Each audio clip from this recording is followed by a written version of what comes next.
उत्कृष्ट प्रणिपात निश्चित भाव ओडिशा गठन में अवदान अतुलनीय। विजु पट्टनायक गोटे ना नुहे गोटे अनुष्ठान गोटे प्रवाह। विजु बाबूंकर कथा आम पक्षे कहवा एत दूर संभव नहले आम ये आमर जानवे विजु बाबू प्रत्येक ओडिशार प्रत्येक ओडियार मन प्राण रे ए पर्यंत उज्जीवित अछंती। एवं विजु पट्टनायक ओडिया पाई निश्चित भाव से ओडिया पाई सबुबले ओडिया ओडिया मनोभाव संग्राम करुले। तेणु प्रबाद पुरुष जो विजु पट्टनायक कहुई जे आमर गोटे कथित कथा अच्छी जे कहती तो लाट साहेब नातिकी। तेणु लोक कहते आज पर्यटन से प्रबाद अच्छी तू विजु पट्टनायक पुओ ना तू विजु पट्टनायक नाती। तेणु यहाँ गोटे साधारण भाव में एक अनुमान करा जाए कि विजु बाबू केते दूर केते संभव के लोक मन प्राण रही। तेणु विजु बाबू को निश्चित भाव में बहु काल पर्यंत विजु बाबू समस्त मन ओडिया प्राण मन निश्चित भाव में उज्जीवित थे। यह मोर नुहे समस्त धारणा रही पृथ्वी कि भारत नेता नुह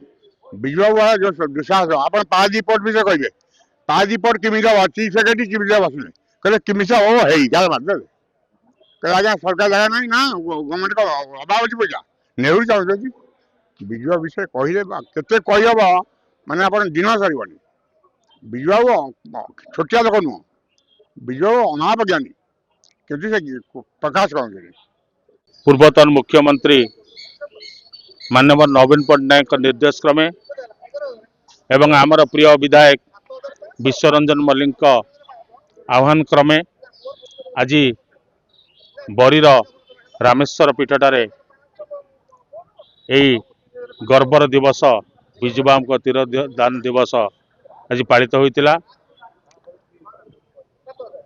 तेणु यही दिवस रे विजु बाबूंकर जे समग्र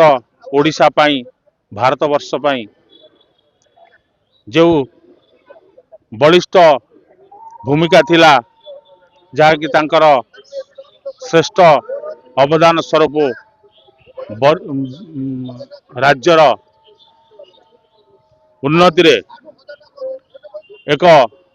संपूर्ण ओडिशा आधुनिक ओडिशा गठन करिया पई तांकर जो संकल्प थिला तांका विषय रे नेतृमंडली माने आलोचना रखिथिले एवं आमर विधायक आह्वान क्रमे ए वार्ता थिला जे विजु बाबू भली तांकर स्वप्न को साकार करिया पई जो त्याग थिला से त्याग को आपणाई समाज समस्त नागरिक ए बरीवासी उन्नति रे निजको नियोजित करिया पई से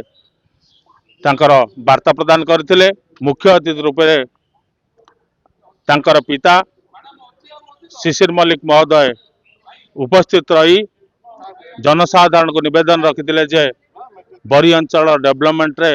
समस्त जने जने सारथी होई निजे कार्य करंतु एवं विजु बाबू को स्वप्न एवं नवीन बाबूंकर संकल्प यहाकू पूर्णांग रूप देवा पई समस्ते निजको नियोजित रखंतु।